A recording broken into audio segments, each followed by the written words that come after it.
내게 있어지기를 소망합니다.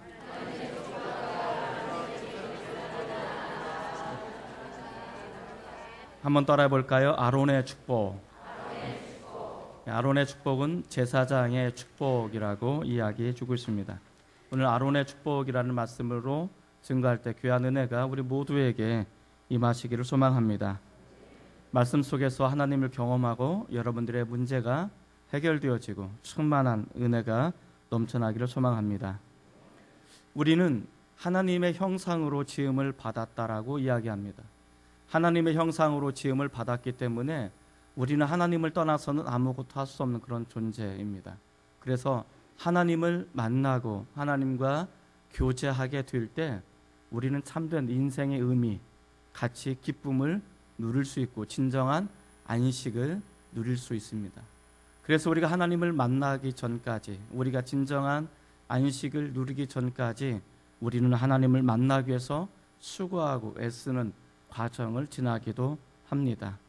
오늘 이 시간 하나님을 만남으로 인해서 우리가 진정한 안식을 누리고 또 그 안식 속에 우리를 향하신 하나님의 진정한 축복과 은혜가 무엇인지를 깨닫고 이 하나님의 축복을 받아 누리시기를 소망합니다.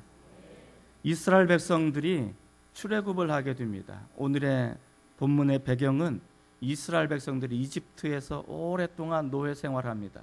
노예로 태어나서 노예로 자라고 노예들과 결혼하고 노예의 자식을 낳고 마침내는 노예로 죽어가는 그런 인생이었습니다. 그들이 이집트에서 살아갈 때는 그 어떤 희망도, 그 어떤 꿈도, 그 어떤 자유도 맛볼 수 없는, 아무것도 희망할 수 없는, 아무것도 꿈꿀 수 없는 그런 절망 속에 그 속에서 자라다가 그 속에서 성장하고 그 속에서 죽어가는 그런 사람들이었습니다.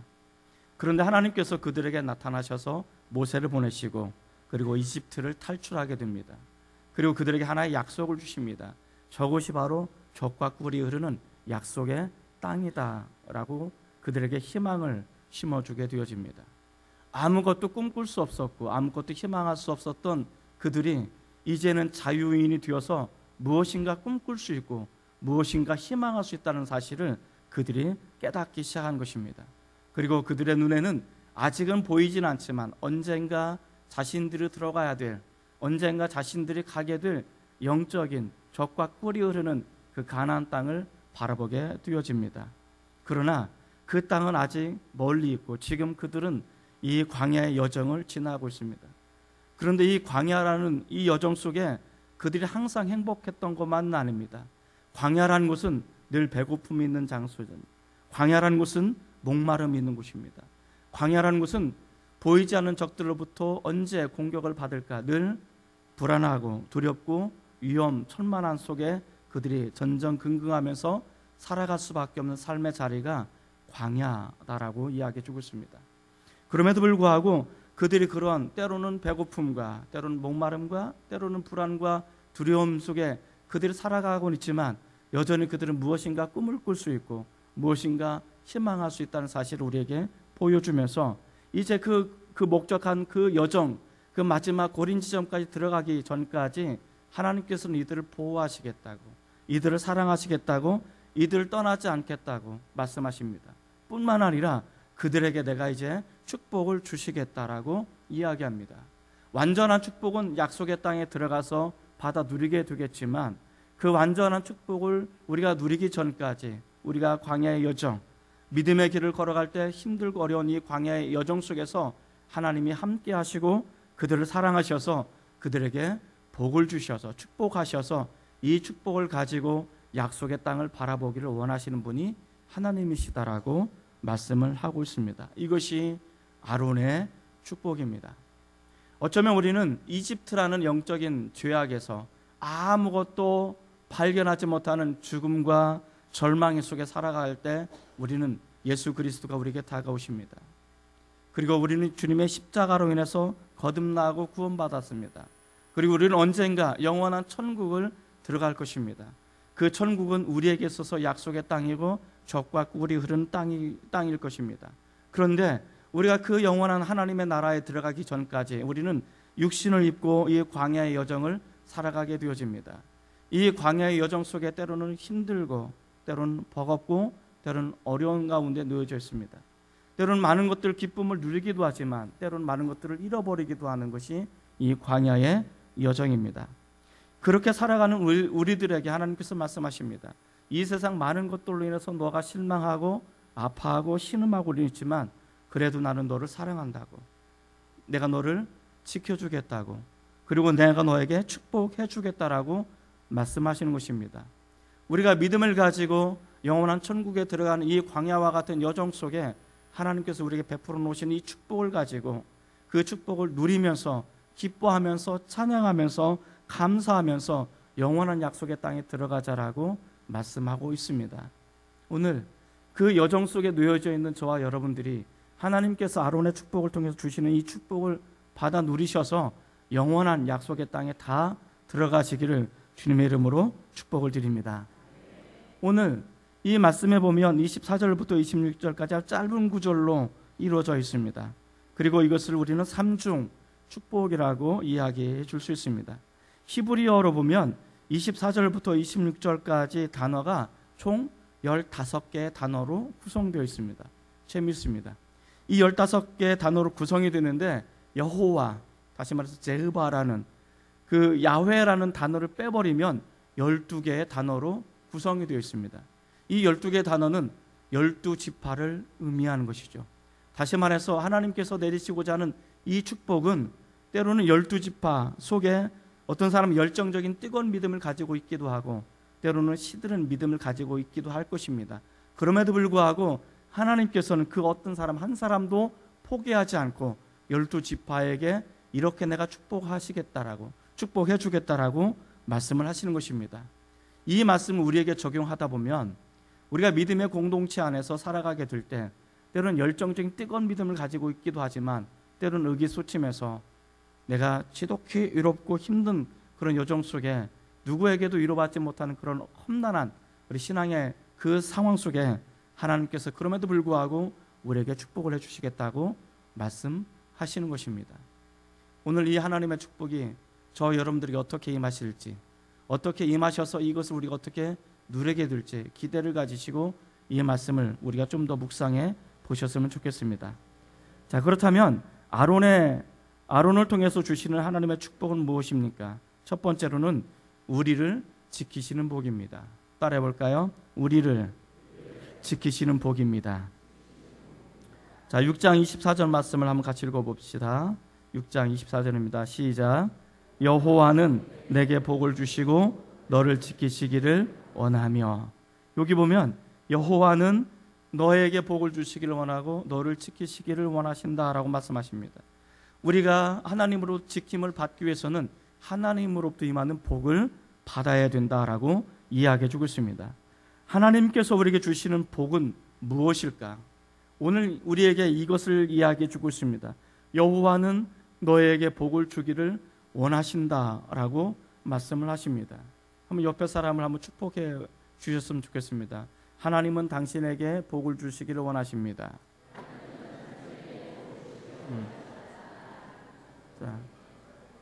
자, 오늘 이 말씀을 통해서 하나님이 여러분들에게 복을 주시기를 원하시는 것을 깨달으시고 하나님의 복을 온전히 받아 누리시길 바랍니다.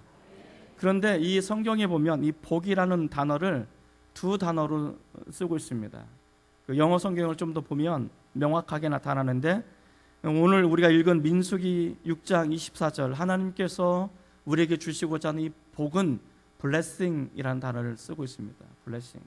이 blessing이라는 단어는 blood라는 피라는 그런 단어에서 파생이 되어진 이 blessing의 축복은 오직 하나님만이 주시는 축복입니다. 오직 위로부터 임하는 축복을 이야기해 주고 있습니다. 하나님께서 너에게 복을 주시기를 원한다라는 이 복은 다른 세상이 줄 수 있는 복이 아닙니다. 부모님이 줄 수 있는 복도 아닙니다. 나를 사랑하는 사람들이 나에게 줄 수 있는 그런 복도 아닙니다. 이 복은 유일하게 하나님만이 주실 수 있는 복이라고 이야기해 주고 있습니다. 이것을 신약과 구약 통정적인 개념으로 본다면 이 복은 오직 예수 그리스도의 십자가의 피 흘림을 통해서만이 우리에게 주시는 유일한 복이 있다면 그것은 구원입니다. 우리 영혼의 구원. 하나님께서 너에게 복을 주시기를 원하신다는 이 블레싱에는 하나님께서 십자가를 통해서 너를 구원하기를 원하신다라는 복이 이 안에 담겨져 있는 것입니다. 여러분들은 예수님의 십자가를 통해서 구원의 복을 경험하시기를 바랍니다. 또 이 복은 바로 하나님만으로 우리에게 주시는 복이기 때문에 우리가 살아가게 되어질 때 많은 필요한 것들을 채워주시는 또 다른 복을 우리에게 이야기해 주고 있습니다. 이것이 하나님만이 주실 수 있는 복, 이것이 블레싱이라는 복입니다. 시편의 1편에 보면 복 있는 사람이라고 말합니다. 그 복은 해피라는 단어를 씁니다. 해피. 그것은 블레싱의 복이 아닙니다. 그 시편 1편에 나오는 그 해피라는 복은, 행복이라는 것은 이런 뜻이 있습니다.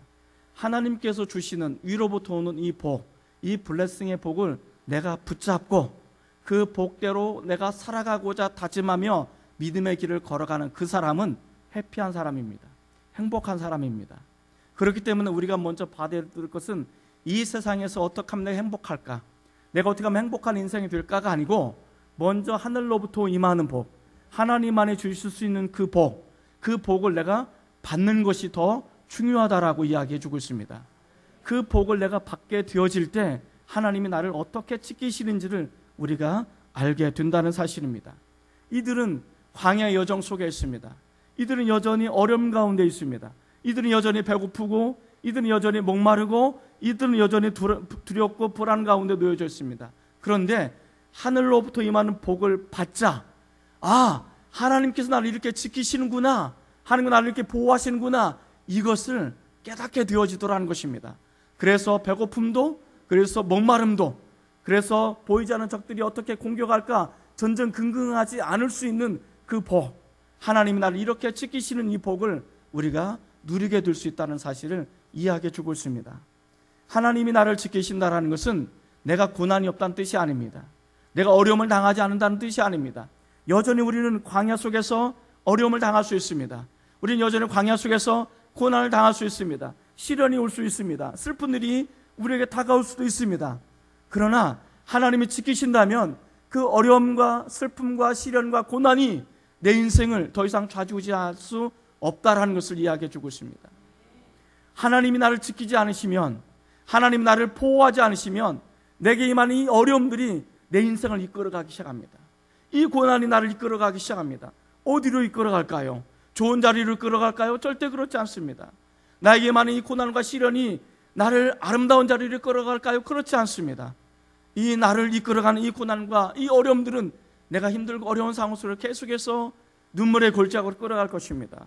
그리고 우리는 거기서 절망할 것입니다. 우리는 거기에서 패배주의적인 삶을 살아가게 될 것입니다. 나를 둘러싸는 환경 때문에, 나에게 다가오는 이 시련 때문에 난 할 수 없어, 모든 것을 포기하고 되는 대로 살아갈 수 있는 그런 인생이 될 거라는 것입니다. 그런데 똑같은 고난을 받아도, 똑같은 시련이 오고 똑같은 어려움이 와도 하나님이 지키신다면 이 어려움들이 내 인생을 더 이상 좌지우지하지 못할 것입니다. 이 어려움 속에서도 하나님이 나를 어떻게 지키시는지를 경험함으로 인해서, 하나님을 우리가 경험함으로 인해서 우리는 여전히 그 고난 가운데 찬양할 수가 있는 것입니다. 시련 가운데 우리는 은혜를 경험할 수가 있는 것입니다. 우리가 정말로 힘들고 어려운 가운데, 고통 가운데 우리는 하나님을 찬양할 수가 있는 것입니다. 이것이 하나님이 나를 지키시는 것입니다. 이 복이 여러분들에게 온전히 임하기를 바랍니다. 하늘의 복, 하나님만이 주실 수 있는 이 복을 여러분의 인생 여정 가운데 받아 누리셔서 여러분들이 살아갈 때 어떤 어려움이 와도 끄떡없이 견디고 당당하게 여러분의 인생을 살아가고 그 속에서 승리의 개가를 부르고 찬양을 부르고 감사를 할 수 있는 하나님의 거룩한 백성이 되시기를 주의 이름으로 축복을 드립니다. 두 번째, 아론을 통해서 주시는 하나님의 축복은 무엇입니까? 은혜를 받는 복입니다. 따라해 보겠습니다. 은혜를 받는 축복입니다. 25절 말씀을 한번 보겠습니다. 25절을 보십시다. 함께 같이 읽습니다. 시작. 여호와는 그 얼굴을 내게 비추사 은혜 베푸시기를 원하며. 자, 하나님께서 우리에게 은혜 베푸시기를 원하신다라고 말씀하십니다. 근데 물론 여기서 이 은혜는 우리가 일반적인 어떤 구원의 은혜, 그런 뜻은 아닙니다. 하나님이 나를 불쌍히 여기시다라는 뜻이 담겨져 있습니다. 그런데 이 은혜를 내가 받기 위해서는 하나님께서 우리에게 얼굴을 비추시는 이 비춤을 받아야 된다라고 이야기해 주고 있습니다. 하나님의 얼굴은 없으십니다. 하나님이 나처럼 저처럼 생긴 것은 아닙니다. 이 얼굴이라는 것은, 이 머리라는 것은 권위를 상징합니다. 처음을 상징하는 것입니다. 그리고 이 얼굴이라는 것은 하나님의 성품을 이야기해 주고 있습니다. 여기서는 특별히 하나님의 신실하심을 이야기해 주고 있습니다. 하나님께서 그 얼굴을 비추신다는 것은 하나님의 성품을 비추신다는 것입니다. 하나님의 신실하심을 비추신다는 것입니다.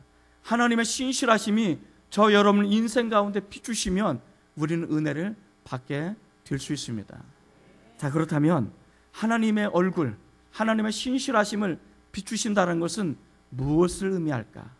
하나님의 얼굴을 비춘다는 것은 크게 세 가지를 담고 있습니다. 첫 번째는 어둠을 빛으로 밝게 한다라는 뜻이 담겨져 있습니다. 우리가 어둠 속에 놓여져 있으면 하나님 비추시면 이 어둠 속에서 밝음을 볼 수 있다는 것을 이야기해 주고 있습니다. 두 번째는 하나님께서 깊은 사랑을 가지고 우리가 처한 운명 속에 어떻게 다가오시는지, 마치 햇빛을 비추시잖아요. 햇빛을 비추면 이 햇빛을 받고 이제 몽우리가 지고 이것이 꽃이 피고 열매를 맺는 것처럼 하나님께서 우리에게 빛을 비춰주시면 우리의 처한 운명 속에서 새로운 하나님의 돌보심을 경험하는 은혜를 이야기하는 것입니다. 그래서 하나님께서 그 얼굴을 내게 비추신다는 것은 내 운명 가운데 사랑을 가지고 찾아오셔서 내 영혼을 돌보시고 내 삶을 돌보신다라는 뜻이 이 안에 담겨져 있습니다. 세 번째는 이 하나님께서 얼굴을 비추신다라는 뜻은 하나님께서 무지했던, 아무것도 깨닫지 못했던 우리 인생 가운데 오셔서 우리가 새로운 삶을 살 수 있도록 깨우침을 주시는 것, 그래서 우리가 새로운 소망의 길을 걸어갈 수 있도록, 새로운 우리가 가야 될 인생의 길을 바라볼 수 있도록 비추어 주시는 것을 의미하는 것입니다. 그래서 하나님께서 이 시간 우리에게 얼굴을 비추시면 내가 어둠 속에서 밝음으로 나갈 수 있고, 하나님께서 나에게 얼굴을 비추시면 내가 정말 운명 속에서 어떻게 할 수 없는 그 갇혀진 인생 속에서 이제는 하나님께서 나를 어떻게 돌보시는지, 하나님의 사랑이 나에게 어떻게 다가오시는지 돌보심의 은혜를 경험할 수 있고, 하나님이 나에게 얼굴을 비추시면 무지해서 깨닫지 못했던, 그래서 어디로 가야 될지 정말 사방팔방으로 막혀져서 내가 어디로 가야 됩니까? 내 길이 어떤 것입니까? 내 인생의 길이 보이지 않습니다 라는 그런 상황 속에서 내가 가야 될 길이 보여지는, 소망이 보여지는 은혜가 넘쳐난다는 것을 이야기해 주고 있습니다. 많은 사람들은요, 자신의 인생을 걸어가는데 어디로 가야 될지를 모르는 거예요. 그러니까 되는 대로 사는 거예요. 하루에 눈을 뜨면 하나님께서 오늘 나를 어떻게 인도하실까? 내가 어떻게 소망의 길을 걸어가게 만드실까? 어떻게 하나님께서 나를 하루를 살아가는데 나에게 어떻게 돌보심의 손길이 나에게 임할까? 그래서 내가 어떻게 내 인생에 꽃이 피고 열매를 맺을까? 이것을 기대하기보다는 내가 오늘 어떻게 하루 살까? 오늘 어떻게 살아가지? 차라리 눈이 안 떴으면 좋겠는데, 이런 사람들이 참 많아요. 그러나 하나님께서 우리에게 얼굴을 비추시면 우리가 이제는 새로운 길을 걸어갈 수 있고 새로운 은혜를 받게 되는 것입니다. 예전에는 긍휼함을 받지 못했는데 이제는 하나님께서 얼굴을 비춰주시면 긍휼함을 받아요. 이게 은혜라는 거예요. 불쌍히 여김을 받는 거, 이게 은혜라는 거예요. 생각해 보십시다. 좀 전에 우리가 서두에서 이야기했습니다마는 이 이집트에서 노예로 태어났고 노예로 자라고 노예로 죽어가는 이 사람들, 아무것도 비추어지지 않습니다. 흑암 속에 놓여져 있는 사람들입니다. 그런데 하나님께서 그들에게 얼굴을 트시고 그들의 얼굴을 비추시자 그들이 처한 상황을 알게 된 거예요. 자신의 처한 상황을 알게 되어지고 하나님께 부르짖기 시작하는 거예요. 하나님께 기도하기 시작하는 거예요. 하나님께 기도하자 하나님께서는 하나님의 사람을 보내셔서 그 어둠 속에서 그들을 건져내시고 새로운 길을 가게 만드시는 하나님이 바로 불쌍히 여기시는 하나님이라는 것을 우리에게 이야기해 주고 있습니다. 하나님께서 나에게 얼굴을 비추지 않으면 나는 여전히 흑암 속에 놓여져 있을 수밖에 없어요. 우리가 이 자리에 나올 수 없습니다. 우린 여전히 세상의 모든 것이 전부인 줄 알고 이 죄악을 즐기는 것이 전부인 줄 알고 이 죄악이 나의 기쁨으로 여기면서 살아가는 사람들이 얼마나 많습니까? 죄를 짓는 게 슬픈 거예요? 기쁠 거예요? 우리 그리스도인에게 죄를 짓는 것은 슬픔이지만 세상 사람들에게 죄를 짓는 것은 기쁨이 드는 거예요. 즐거움이 드는 거예요. 그래서 세상의 즐거움과 세상의 쾌락과 세상의 맛보는 것들을 따라가다 보니까 결국 절망과 죽음과 지옥을 피할 수가 없는 거예요. 왜? 길을 알지 못하니까, 자신의 영적인 상태를 모르니까, 내가 어디로 가야 될지 인생을 모르니까, 그러니까 이 세상 것만 취하고 이 세상 것이 전부인 것처럼 그것만 올인하고 살아가는 인생이 드는 거란 말이죠. 그런데 하나님께서 우리의 얼굴을 비추시며 내가 이렇게 살아서는 안 되는구나. 이 세상이 전부가 아닌구나. 내가 바라봐야 될 또 다른 세계가 있구나. 천국이 있구나. 내가 어떻게 살아야 되는지 내 인생의 길이 이런 거구나. 이것을 깨닫게 되더라는 것이죠. 그래서 우리는 긍휼함을 입는 것, 불쌍히 여김을 받는 것, 이것이 진정한 하나님의 은혜라고 이야기해 주고 있습니다. 그래서 이 시간 여러분들에게 하나님의 얼굴이, 하나님 빛이 여러분들에게 비추셨으면 좋겠습니다. 한번 옆에 사람 보고 인사합시다. 하나님의 빛이 당신에게 비추기를 원합니다.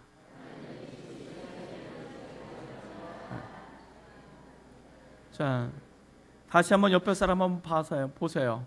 하나님의 빛이 좀 비추시는 얼굴 같아요? 네. 그런 얼굴 같아요? 네. 그런 얼굴로 살아가야, 이 얼굴로 살아가야 돼요. 이 얼굴. 여러분 얼굴이 얼마나 밝은지 모르시죠? 그런데 그냥 아멘 하시면 돼요. 여러분, 하나님께서 여러분들을 비추실 때 이 얼굴을 가지고 세상의 한복판에서 여러분의 광야 여정 속에서 살아가시기를 바랍니다. 힘든 거 다 알아요. 하나님 모르시는 거 아니에요. 하나님 다 알아요. 내가 살아가는 거 다 알아요. 저도 자식을 키워보니까 내가 왜 낳는지 몰라. 이럴 때가 한두 번이 아니에요. 내 자식이 없으니까 지금 이 이야기하지. 있으면 못해요. 그런데 그런 어려움이 있고 그런 고단함이 있지만 이 고단함 속에서 하나님의 얼굴을 비추시면, 아, 하나님 나를 돌보시는구나. 하나님의 손길이 나에게 임하시는구나. 내가 이렇게 살아갈 수 있구나. 이것을 우리가 깨달을 수 있습니다. 이 은혜를 가지고 살아가시길 주의 이름으로 축원을 드립니다. 마지막 세 번째, 우리가 아론의 축복을 통해서 하나님 주시는 축복은 무엇일까?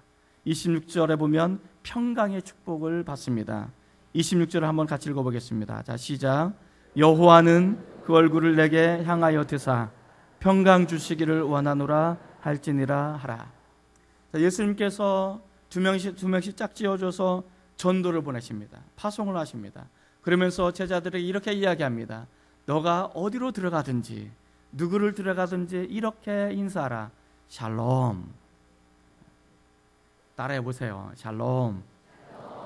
손가락 들고. 샬롬. 자, 제가 왜 이렇게 샬롬을 하냐면 제가 고등학교 다닐 때 CCC를 다녔어요. 원래 CCC는 대학생들만 다니는 건데 고등학생들도 이게 모임을 가져요. 그래서 저희 뭐 하이맨이라고 불러요. 하이 CCC. 거기서 제가 이제 10단계 훈련을 받게 됐는데 거기서 보면 처음 만나면 샬롬 이렇게 인사해요. 샬롬. 내게 평강을 원한다. 자, 진짜 평강을 원하면 이렇게 이야기합니다. 샬롬 샬롬. 자, 한번 옆에 사람 한번 봅시다. 샬롬 샬롬. 자, 그게 아니라니까요. 샬롬 샬롬 이게 아니고 드시고 샬롬 샬롬. 여러분들에게 샬롬의 은혜가 넘쳐나기를 바랍니다. 그런데 이 샬롬의 은혜가 임하기 위해서는 하나님의 얼굴이 우리 향해서 드셔야 된다는 것입니다. 하나님의 얼굴을 들다. 이 들다는 것은 다른 뜻이 아닙니다. 하나님께서 우리를 주목하다. 하나님께 나의 인생을 주목해 바라보다. 이런 뜻이 담겨져 있습니다. 영성 훈련을 하다 보면 영성 프로그램 중에 하나가 이런 프로그램이 있어요. 하나님께 집중하기. 하나님께 집중하기. 하나님께 집중하는 것은 여러 가지 모습이 있습니다. 말씀을 통해서도 하나님께 집중할 수 있고, 제 책상에 가보면 재작년에 제가 공고지에 가서 사왔던 수선화가 있습니다. 이 수선화가 꽃이 피었어요. 뭐 여러분 거 아니라고 뭐 아멘도 안 하시고 뭐. 제 책상에 보면 수선화가 이게 피었는데 얼마나 이쁜지 몰라요. 노란 이 꽃이 피었는데 이 꽃이 나를 보면서 활짝 웃어주는 거예요. 나를 향해서 활짝 웃어주는데 제가 작년에 제자 훈련할 때 이런 숙제를 하나 내줬어요. 공고지에 가서 그 수선화를 보고 그 수선화를 통해서 하나님과 한번 대화를 한번 해봐라. 그렇게 숙제를 내준 적이 있어요. 근데 제가 이번 숙제를 하는 거예요. 그 공고지 이 수선화가 나를 향해서 활짝 폈는데 하나님께서 이 수선화를 통해 나에게 야, 내가 너희를 이렇게 바라보고 있어 라고 말씀하시는 것 같아요. 자기네들 거 아니라고. 이 하나님께서 나를 이렇게 주목해 보시는 거. 그러니까 내가 수선화라는 꽃을 통해서 하나님을 주목해 볼 때 하나님도 여전히 나를 주목해 보시더라는 거예요. 하나님 나를 주목하면 어떻습니까? 하나님께서 여호와께서 너에게 복을 주시기를 원한다. 하나님의 얼굴을 너에게 비추기를 원한다. 그리고 하나님의 얼굴을 너에게 들기를 원하신다. 이 주목하다라는 것은 하나님께서 내 인생 가운데 직접 간섭하시고 찾아오셔서 역사를 하신다는 뜻이 담겨져 있어요. 그래서 하나님께서 주목하다, 하나님께서 바라보다 라는 뜻은 하나님께서 내 인생 가운데 역사하시다라는 뜻이 담겨져 있는 거예요. 그래서 하나님께서 내 역사 가운데, 내 인생 가운데 역사를 하시면 내 안에 평강이 넘쳐나기 시작하는 것입니다. 이 평강은 조화로운 삶을 의미합니다. 에베소 2장에 보면 하나님과 나 사이에 막힌 담이 있어요. 이 막힌 담을 우리는 죄의 담이라고 이야기합니다. 이 죄의 담이 예수님의 십자가로 인해서 하나님과 내가 막힌 담들이 허물어지고 하나님과 내가 평화를 이루는 것입니다. 이것이 조화로운 삶입니다. 내가 죄를 범할 때는, 내가 예수님을 믿기 전에는, 예수님이 나를 위해서 십자가에 죽기 전까지는 하나님과 여전히 나와 막혀 있어서 하나님과 나와 조화로운 인생을 살아갈 수가 없었어요. 그런데 하나님께 나를 위해서 이 막힌 담을 허물어 주시고 주님의 피로 이 막힌 담들을 다 무너뜨리자 하나님과 내가 조화로운 교제를 할 수가 있는 거예요. 이것이 평화입니다. 그리고 또 나와 너 사이에 막힌 담이 있어요. 나와 너 사이에 막힌 담 때문에 우리는 때로는 시기하고 다투고 분열하고 미워하고 그러는 거죠. 그런데 그 사이에 예수님의 십자가로 이 막힌 담들이 허물어지고, 막힌 담들이 허물어지자 내가 너와 너 사이에 보이지 않았던 것들이 보이기 시작하는 거예요. 불쌍함이 보이고 열민함이 보이고 안 된 것이 보이고 내가 사랑하지 않으면 이 사람이 제대로 설 수 없는 것이 보이고, 인간의 눈으로 볼 때는 여전히 저 인간이 왜 나를 이렇게 힘들게 할까? 저 인간만 없으면 내가 행복할 텐데 라는 어떤 그런 것이 있는데, 하나님의 눈으로 보니까, 예수님의 십자가의 눈으로 보니까 하나님이 저런 인간도 저렇게 사랑하시는데 저 모습은 내 모습을 보이는데 나도 그렇게 사랑하시는구나. 이걸 깨닫게 되는 거예요. 하나님 역사를 깨닫기 시작하는 거예요. 그래서 나와 너가 조화로운 삶을 살아가는 것, 이것이 샬롬인 것입니다. 하나님이 나를 향해서 얼굴을 드시고 나를 주목하고 너를 주목하게 될 때, 우리는 하나님을 주목하시는, 하나님이 만드시는 이 역사의 이 도가니 안에, 이 성령의 도가니 안에 우리는 막힌 담들이 허물어지고 미워하는 것들이 무너지고 시기하는 것들이 무너지고 다툼과 분열이 무너져서 내가 너가 따로가 아니고 바로 너가 나고 내가 너라는 것을 알고 그 안에 조화로운 인생, 이것이 샬롬인 것입니다. 이럴 때 우리는 그리스도의 은혜가 넘쳐나는 것입니다. 이렇게 되어질 때 하나님의 역사가 우리 안에 있을 때 상대방의 눈물이 보이기 시작하는 거예요. 그럼 우리는 그 눈물을 닦아줄 수가 있는 거예요. 상대방의 아픔이 보이는 거예요. 그럼 우리는 그 상처를 싸매줄 수가 있는 거예요. 거기다가 소금을 뿌리지 않습니다. 거기다가 지적질하지 않습니다. 너 때문에 탓하지 않습니다. 그러나 하나님의 얼굴이 나를 향해서 주목하고 너를 향해서 주목하고, 이것이 하나님께서 우리 안에 성령으로 역사하게 될 때 내가 너와 함께 서로 얼싸안고 함께 더불어 가는 이 길, 이것이 샬롬인 것입니다. 이것이 축복인 것입니다. 이 하나님의 축복이 저와 여러분 가운데 언제나 넘쳐났으면 좋겠습니다. 그렇다면 하나님께서 우리에게 복을 주시고 우리에게 얼굴을 비춰주시고 얼굴을 우리에게 드시는 이유가 뭘까? 그 이유가 27절에 나와 있습니다. 27절 말씀 한번 같이 읽어봅시다. 27절입니다. 자, 시작. 그들은 이같이 내 이름으로 이스라엘 자손에게 축복할지니 내가 그들을 복을 주리라. 그러면 그들이 이같이 내 이름으로, 하나님의 이름으로 축복할지니, 하나님의 이름으로 축복한다는 이것은 의역입니다. 이것을 직역하면 내 이름을 그곳에 두겠다라고 말씀하십니다. 다시 말해서 하나님의 이름을 내 인생 가운데 두겠다라고 이야기하시는 것입니다. 이 삼중의 축복을 받는 여러분의 인생 가운데 내 이름을, 하나님의 이름을 너에게 두겠다라고 말씀하시는 것입니다. 자, 그러면 하나님의 이름이 내 인생 가운데 두신다는 것은 무엇을 의미합니까? 내 인생을 통해서 하나님의 이름이 드러나는 것을 원하십니다.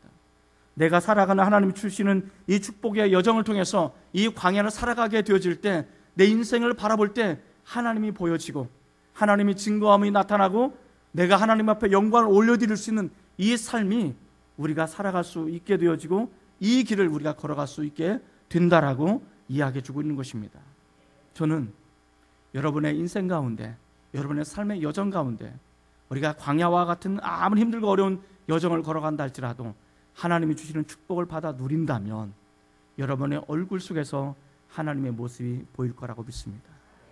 여러분의 살아온 삶의 흔적 속에서 하나님께서 어떻게 축복하시는지, 어떻게 이 사람을 돌보시는지, 어떻게 지키시는지, 이 사람이 어떻게 은혜를 베푸시는지 이 하나님의 흔적의 손길들이 나타날 것을 믿습니다. 이것이 하나님의 이름을 두시는 것입니다. 여러분의 인생의 흔적 속에서 하나님의 이름이 드러날 수 있는 은혜가 넘쳐나고 앞으로 여러분들이 살아가는 삶의 발자국 속에서 하나님의 은혜가 아닌 곳에는 아무것도 아닌 온전히 하나님의 은혜의 발자국만 나타날 수 있는 그런 인생이 되시기를 주님의 이름으로 축원을 드립니다. 기도하십시다.